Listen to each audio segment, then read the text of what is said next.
지금 현재 아진스케어 관련해가지고 아진스케어를 매입을 했을 때 아진스케어 물건에서 나오는 수익률을 살펴보는 게 첫 번째고, 두 번째는 아진스케어가 당사자산에 편입이 됐을 때 그 변화가 어떻게인지 살펴보는 게 두 번째입니다. 맨 위에부터 저희가 추진 계획, 그 다음에 아진 매입 원가, 그 다음에 아진스케어에서 발생하는 인재 수익 비용, 이렇게까지 해가지고 위에 있는 표 3개가 아진에 관련된 내용이고요. 이 자본 구조 및 수익성 지표 포함해서요. 아진이라는 물건을 딱 떼어 봤을 때의 아진에 해당하는 정보들이고, 그 밑에 재무상태표와 이제 손익계산서는 아진이 당사에 포함됐을 때 이제 변하는 내용입니다. 우선 내용에 들어가기 전에 전제사항을 먼저 살펴보도록 하겠습니다. 이 내용들은 후단에 이제 숫자로 표기가 되니까요. 지금은 완벽하게 설명이 안 돼도 나중에 다시 확인하시면 될 것 같고요. 아진은 저희가 9월 달에 이사를 개최하고 11월 달에 주총을 하고 12월 달에 최종적으로 소유권을 취득하는 일정을 계획하고 있습니다. 12월 달에 이제 취득을 하다 보니 매입과 동시에 자산 재평가를 시행해서 보수적으로 평가액은 700억을 가정을 하였습니다. 그리고 아진을 매입한 후에는 현재 임차인이 조금 이제 100% 차있지 않기 때문에 6개월 후에 임대율 100% 달성을 가정하였고, 그리고 취득하고 1년이 지나면은 현재 새마을금고의 담보대출을 사용하는 것이 아니라 저희가 현재 사용할 수 있는 시설자금 대출로 대환을 해서 차입금리를 낮추는 것을 가정을 하였습니다. 이때는 그 1년 전에 평가받았던 700억의 50%, 상가이기 때문에 LTV가 낮을 수 있다는 점을 고려해서요. 보수적으로 평가액의 50%인 350억으로 대환이 된다고 가정하였고, 현재 취득하면서 받는 대출 금액은 387억 동일합니다. 그리고 취득하면서 저희가 발생하는 부가세는 바로 지급을 하고 바로 한 달 있다가 환급을 받는다고 가정하였습니다. 그 옆으로 가보시면은 전제사항 1번 이제 아진스퀘어 임대 수익 비용입니다. 보증금, 저희가 이제 아진 임차인들이 현재 납부해놓은 보증금을 자동으로 인수를 해야 되는데, 보수적으로 36억 전체를 다 인수한다고 봤고, 그 현재 저희가 그 금액을 회사에서 보유하고 있지 않기 때문에 취득과 동시에 36억을 적립을 해 나와서 쌓아가는 개념으로 접근했습니다. 현재 지금 있는 임차인들이 계약갱신을 했을 때 잔존 만기가 평균 7.6년으로 90개월을 36억을 쌓는다고 가정하고 월에 4천만 원씩 보증금을 적립을 해 나가야 된다고 가정했습니다. 그리고 현재 이제 임대료 외에 이제 추산이 되지 않은 관리비는 PM, FM의 지금 현재 시세를 참고해서 PM은 평당 900원, FM은 평당 9,000원을 적용을 해서 8,000평짜리 건물에 저희가 월에 약 7천만 원 정도 발생을 하는 걸로 적용을 했고요. 이 7천만 원 정도는 임차인에게 그대로 실비 청구를 한다는 개념으로 접근해서 매칭을 하면은 이제 제로가 되는 항목입니다. 아진스퀘어 자본구조 및 수익성 지표입니다. 캔레이스는 취득 원가 기준으로 적용했습니다. 현재 521.4억이 취득 원가입니다. NOI는 네, 임대료에서 재산가는 뺀 개념이고, ROE는 저희가 에코티가 나중에 대환을 할 때 한번 바뀌게 되는 시점이 있습니다. 이제 그때 한번 변동이 있고요. 그리고 그와 별개로 저희 당사 세금이 이슈가 있습니다. 저희가 현재 적자가 나고 있기 때문에 세금을 어느 시점부터 적용해야 되는지 그거를 가정을 했는데요. 저희가 25년에는 저희 24년 적자로 인해서 세금이 별도로 발생할 것 같지 않다는 가정을 해서 세금은 26년 1월부터 발생하는 개념으로 적용을 해서 ROE는 세후 이익은 26년부터 적용을 한 지표로 설정했습니다. 3번 재무상태표입니다. 재무상태표는 이 항목들 중에서 저희가 지금 필요한 내용이 지금 주식 단기 매매하고 있는 내용들은 이제 현금으로 취급할 수가 없어서 단기 매매는 현재 평가액 기준으로 자산을 잡았고요. 그리고 아진을 매입하면서 저희 현재 캐시가 조금 부족하기 때문에 당사 차입을 통해서 현금을 확보해야 되는데, 이 현금을 확보하는 기준은 저희가 회사에 약 12억 정도를 남기는 기준으로 설정을 했습니다.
네. 4번 당사 손익계산서입니다. 저희가 현재 아주 보수적으로 월에 1.3억 정도 손실이 나고 있다는 가정 하에서 이제 아직 추가되는 상황을 작성했고요. 현재 손익계산서에서는 지분법 이익이 포함되어 있습니다. 자회사를 보유하기 때문에 자회사 이익을 자동적으로 땡겨오는데 이것도 역시 반영을 해놨습니다.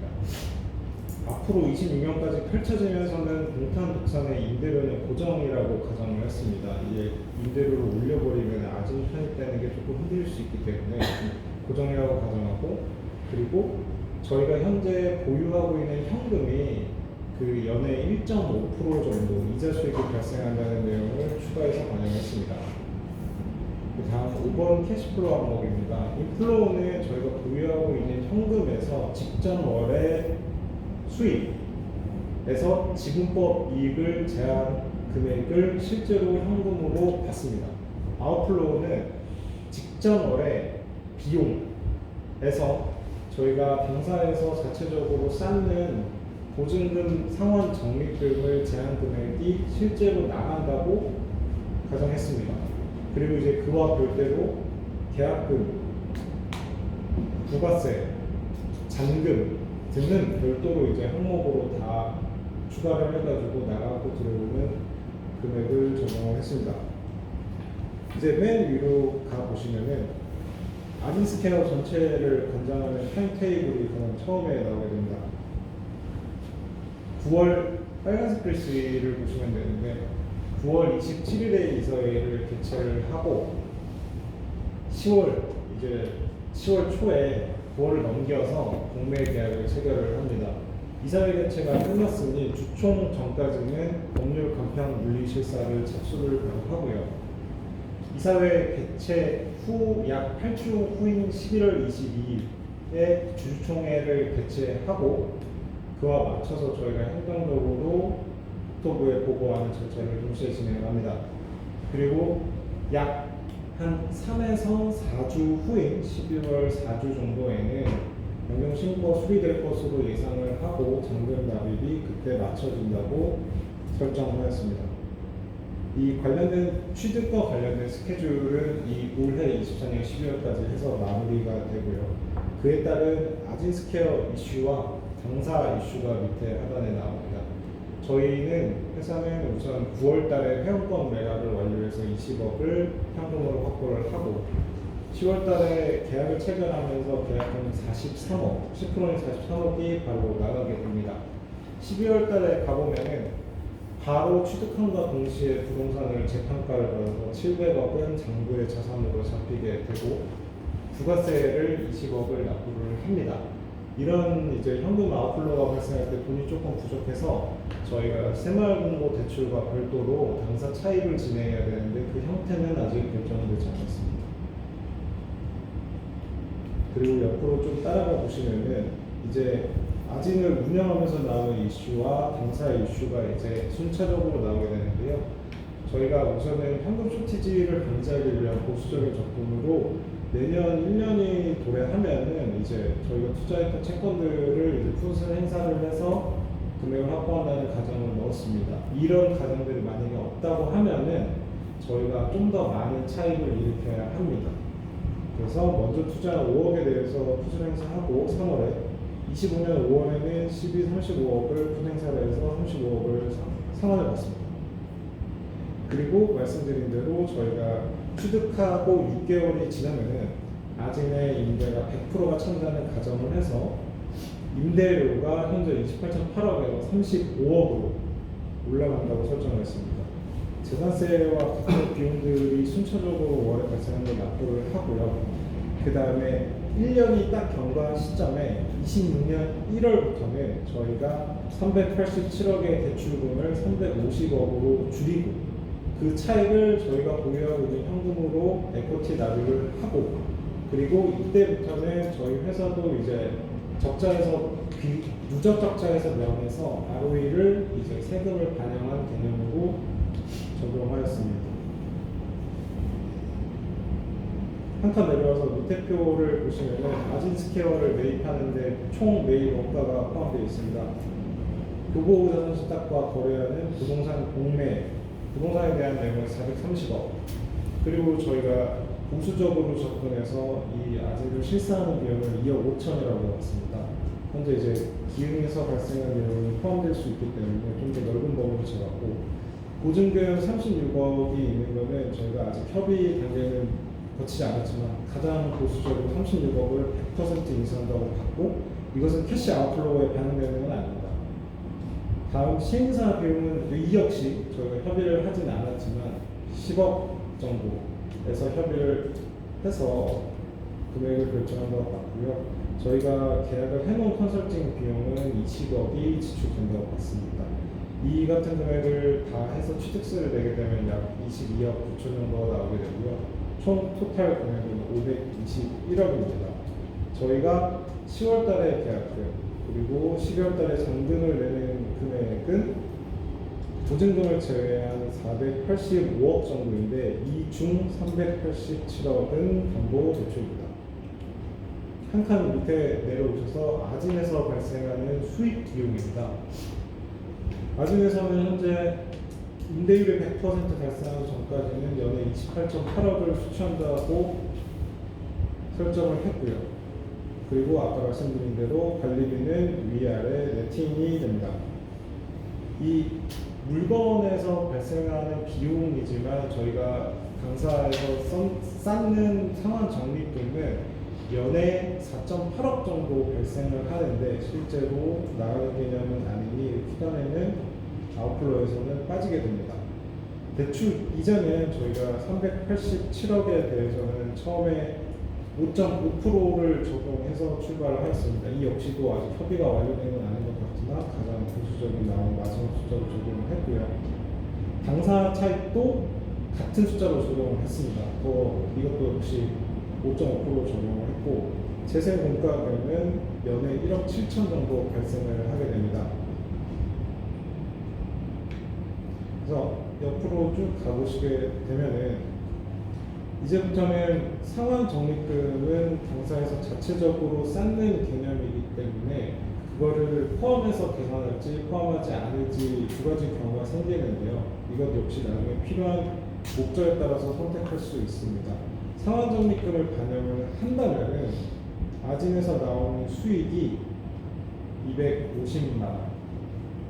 네, 월에 250만 원이 나오게 되고 적립금을 이제 당사에 쌓으니 나오는 수익이 4천만 원이 그 수익에 포함된다고 보면은 저희가 4,250만 원 정도 쭉 발생을 하게 되고 저희가 비용이 나가는 달은 조금 마이너스가 발생할 수도 있지만 연 평균으로 보시면은 25년 무게입니다.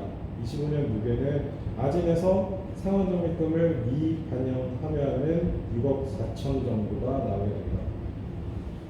그 이후에 대환 대출을 하고 에코티를 추가 납입해서 금리를 4%로 낮추고 저희가 지금 사용하고 있는 국산 동탄 금리와 마찬가지로 시설자금 대출의 금리를 낮추고 에코티를 조금 더 투입을 하면은 저희가 2026년 무게에서는 1년 동안 16억 정도 상환 적립금을 포함해서 16억 정도 발생을 합니다. 이와 같은 내용을 이제 저희가 투자 지표로 변환을 해 보면은 밑에 표입니다. 자본 구조 및 수익성 지표. 첫 번째 이제 자본 구조는 저희가 에코티 밑에 가장 깔고 그 위에 당사 차입이 있고 그 위에 이제 다른 대외 기관을 통한 차입이 있고요. 그 밑으로 나온 수익성 지표를 살펴보게 되시면 처음에는 캠레이트가 현재 6.46%로 이 부동산 자체의 수익률은 이제 6%가 넘는 상황입니다. 다만 이제 저희가 ROE 밑에 이제 초록색으로 표기된 ROE 같은 경우를 보시면은 저희가 상환 적립금을 반영을 하면은 ROE가 1%가 안 되고 저희가 상환 적립금을 미반영을 하게 되면은 ROE가 5.18%로 형성이 됩니다. 이 두 개는 세금은 반영되지 않았습니다. 세금이 반영이 된다고 하면은 프로젝트 ROE, 하단에 있는 프로젝트 ROE, 그러니까 누가 사도 이 세금을 내야 된다는 프로젝트 ROE를 보시면은 조금 더 숫자가 떨어지는 걸 확인할 수 있는데 이 상환적립금 반영 미반영 폭이 이렇게 큰 거는 저희가 처음에 취득할 때 에코티가 워낙 적게 취득하기 때문에 분모가 작아서 굉장히 조그마한 변동이 좀 많은 폭으로 수익률이 바뀌고 있습니다. 이 숫자를 쭉 따라가게 되시면은 25년에는 상환적립금을 미반영하면은 6.57 ROE를 달성하게 되고요. 텍스까지 반영하게 되면 5% 이상 ROE를 확보합니다. 임대하고 대환을 마치게 돼서 26년 6개로 가보시게 되면은 저희가 반영했을 때는 7%, 상환적립금을 포함했을 때는 9.81%로 상당히 높은 ROE를 확보할 수 있습니다. 여기까지 가는 동안에는 저희가 임대도 100%를 달성을 해야 되고 대환도 출교해야 되고 여러 가지 쫓이지도 않는 여러 과정들이 있어서 지금은 톱니바퀴처럼 물려 있는데 다 이제 그 적기에 이제 실행된다는 적용하에 나온 수익률입니다. DSCR은 큰 문제는 없습니다. 저희가 1.42부터 출발을 해서 비용이 나가는 단위는 조금 줄어들긴 하지만 다 1.1에서 2 이상은 확보하고 있고 그 에코티를 더 납입하게 되면 이자가 줄기 때문에 저희가 DSCR은 걱정할 필요는 없는 상황입니다. 다음 이제 당사 재무 상태 표입니다. 자산 부채 자본으로 구성되어 있고 부동산과 관련된 주요 항목들을 선별하여 편입하였습니다. 현재 9월 달에는 회원권 매각이 된다는 가정하에 작성되어 있습니다. 동탄 독사는 평가액 592억, 그리고 현재 펀드 평가액 38.6억, 채권 투자 금액 110억, 그리고 저희가 현금성 자산 및 현금 들고 있는 부분이 운영비 6.2억, 우리은행에 유치해 놓은 게 30억, 회원권이 팔렸기 때문에 미래에셋에 들어있는 현금이 49억, 그 다음에 별도 자산이지만 주식으로 이제 평가액 6억 정도 가지고 있습니다. 요 밑에는 상환적립금은 이제 저희가 취득하고 난 이후 쌓아가는 자산이고요. 저희가 나머지 기타 자산은 66억 정도 갖고 있어서 현재 9월 말 기준 897억 총자산 예상하고 있습니다. 부채입니다. 부채는 현재 지금 저희 315억을 대출을 받고 있고요. 네, 기타 부채 38억 정도, 그리고 이 밑에 항목들은 아직이 추가되면서 들어온 편입되는 부채입니다. 자본 같은 경우에는 저희가 현재 지금 회계적으로 이익비용을 잡아놓은 거는 자산차 평가에 따른 이익비용이고 저희가 24년에는 결손이 발생했기 때문에 이익비용 항목은 앞으로도 이제 추가되는 게 조금 시간이 걸릴 것 같다고 평가를 해서 자본 이익미여금도 변동 없고 자본 항목도 모두 변동 없이 26년까지는 쭉 가게 됩니다. 이 아직이 편입되는 시점을 보시면은 계약금이 10월달에 43억이 먼저 빠져나가게 됩니다. 저희가 보유하고 있는 현금에서 먼저 빠져나가게 되고 12월달로 가면은 저희가 대출금과 보증금을 제한 잔금 55억이 또 한 번 빠지게 됩니다. 이 와중에 저희가 가장 밑에 보시면은 하단에 캐시플로우가 있는데 이 캐시플로우에서 발생하는 현금, 회사 보유 최소 현금을 지키기 위해서 당사 차입을 일으키고요. 45억을 일으켜서 이제 저희가 최소 현금을 확보하고 그 다음에 이 취득을 함과 동시에 아진스케어는 장부 700억짜리 자산으로 잡히게 됩니다. 마찬가지로 아까 말씀드린 당사 이슈 중에서 푸술 행사에서 원금을 상환받는 일들이 내년 3월, 5월 순차적으로 일어나게 되고 대환에 따른 에코티 추가 납입이 26년 1월에 37억을 더 납입해야 되기 때문에 저희가 이때도 상대적으로 충분한 자금을 확보하고 있어야지 대환이 가능합니다. 재무상태표상 자산에서 유출되는 자산은 이와 같고요. 밑에 표 당사 손익계산서를 보시면은 12월 달부터 아진이 편입돼서 회사 관점에서 작성된 손익이 변하는 것을 확인하실 수 있습니다. 지금은 9월, 10월, 11월까지 하면은 모두 회사 손익계산서는 적자입니다. 약 3억 7천 정도 3개월 6개월 적자가 발생을 해서 현재 발생하고 있는 적자폭과 유사합니다. 이렇게 적자가 발생을 하다가 아진이 편입이 되면은 상환 적립금을 회사에서 손익으로 비용으로 처리하지 않는다면은 가장 밑에 보시면 상환 적립금 미반영의 손익을 확인하시면 되는데 적자 폭이 줄어들기 시작합니다. 25년 1월에 1,800만 원 이제 흑자 전환을 하고요. 그 다음에 각종 비용이 발생하는 부분 때문에 조금 움직이다가 저희가 완연히 흑자로 돌아서는 시점은 26년 1월부터입니다. 2025년의 6에는 아진이 편입이 되면은 지금 숫자는 크진 않지만 흑자 전환을 할 수 있다고 보고 있습니다. 25년도에 네. 그래서 26년부터는 완벽하게 회사가 흑자 전환을 하고요. 아직만 편입됐을 때 회사 손익은 26년 6개로 보면은 13억 정도로 저희가 발생한 불소를 다 메꿀 수 있을 정도의 흑자가 발생한다고 보여집니다. 가장 마지막에 이제 저희가 실제로 현금이 유출되는 캐시 플로우입니다. 9월달에는 해약권 매각으로 20억을 확보를 하고 저희의 보유 현금인 91억으로 출발을 하게 됩니다. 10월달에 계약금 43억을 납부를 하고 잔금이 사용할 수 있는 현금이 약 47억 남아 있습니다. 11월달에도 운영비를 제외한 금액이 빠지기 때문에 45억 정도 비슷하게 남아 있고 12월달에 당사 차익 45억을 일으키면서 잔금 납부와 부가세 납부를 동시에 합니다.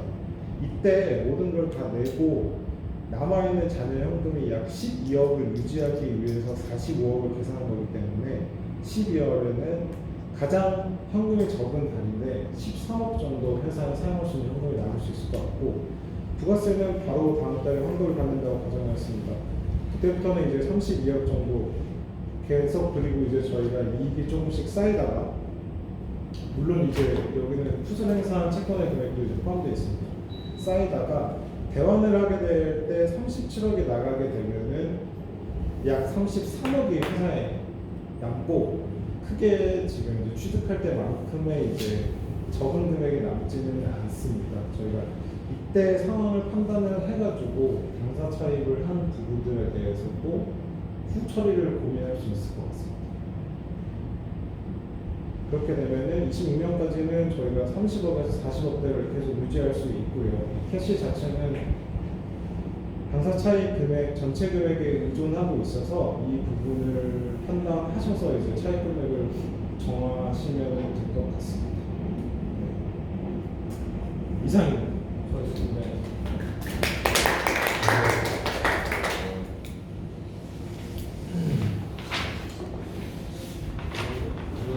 다른 얘기 하실 거 있어요? 네. 저기 그 100% 임대를 잡았는데 한 뭐 제가 볼 적에는 95% 선을 일단 놓고 하는 게 좋지 않겠나 싶어요. 뭐 그걸로 놓고 한번 해보시고 그리고 저기 임대 보증금 적립을 그 전체를 다 쌓을 거예요? 내가 이건 보수적으로 잡은 거예요. 36억을 우리가 네, 이제 다쓸 필요 없을 것 같아요. 다 떠안을 수 있다는 가정하에서 일단 보수적으로 잡은 거고 또 여기 보면은 상환적립금 이반영하는 경우를 한 거니까 여기서 취득원가를 계산할 때도 우리가 36억을 다 받을 수도 있고 그중에 일부를 좀 감하고 인수를 할 수도 있고 그러니까 그거는 해봐야 하는 거라서 일단 보수적으로 짠 겁니다. 맞습니다. 그리고 여기 그다음에 이제 그 2025년도 12월 달에도 뭐 37억 상환하는 걸로 되어 있는데 그거는 700억이 유지된다는 가정하에서 그런 거고 사실은 제가 볼 때는 그때 가면 이게 감정평가를 하면 한 800억이 나올 수도 있어요. 네, 그렇기 때문에 37억은 상환할 필요는 없죠. 없고 그다음에 이제 이 45억을 차입해야 되는 거는 부가세 때문에 거의 늘어나는데 원래는 한 25억만 하려고 했는데 이제 45억을 잡아서 부가세는 환급 받으니까 계속 현금 잔고가 유지가 되죠. 그래서 캐시플로우는 사실 여기 짜놓은 것보다는 훨씬 좋아질 거예요. 시간이 지나서 가면. 보통은 한 보증금 20-30%만 그 정도만 해도 아마 쉽지가 않을 거예요.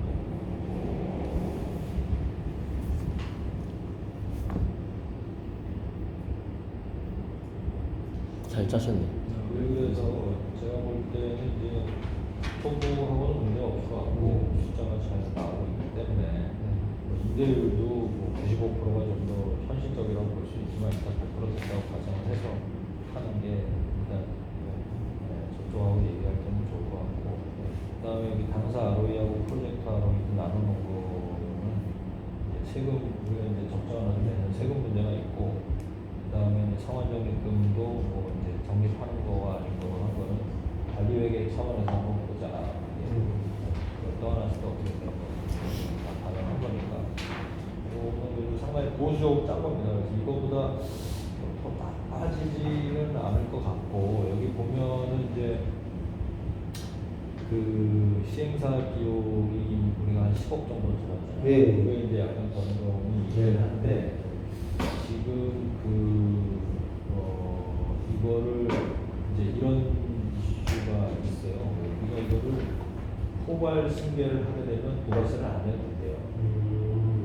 그러니까 그 얘기는 뭐냐면 여기에 부가세를 우리가 한 20억 적어놨는데 만약에 그 지금 현재 임대인 위탁자 시행사하고 동의가 잘 돼서 임대권을 잘 우리가 넘겨받으면은 부가세를 안 낼 수도 있다. 이게 아직 확정된 건 아니고 포괄 승계는 안 하는 건 확실한데 이게 공매가 지금 그 부동산 소유권하고 임대권 분리돼 있잖아요. 공매 공고에 보면 그렇기 때문에 그 부분이 우리가 원만하게 임대권을 넘겨받으면 만약에 그래서 그걸 포괄 승계로 돼서 안 되게 되면 조금 우리가 이제 그 위탁자하고 그 내고 여유도 좀 생기고 부가세 안 내니까 25억이 세이브 되잖아요. 그런 부분도 있습니다. 그거는 좀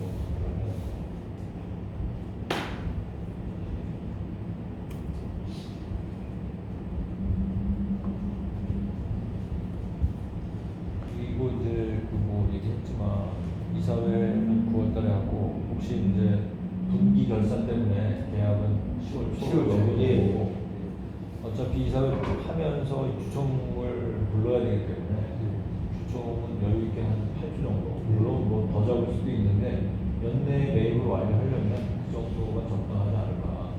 뭐 이제 조금 뭐 국토부 문제나 이런 것들은 지금 좀 알아보고 있는 단계라 이제 이거가 아니고 뭐 이제 신고나 이런 쪽으로 좀 더 빨라지긴 하는데 그렇게 해도 뭐한 1, 2주 정도의 여유가 생기긴 하니까 이사회 할 때까지는 조금 더 일정을 세부적으로 할 거고요.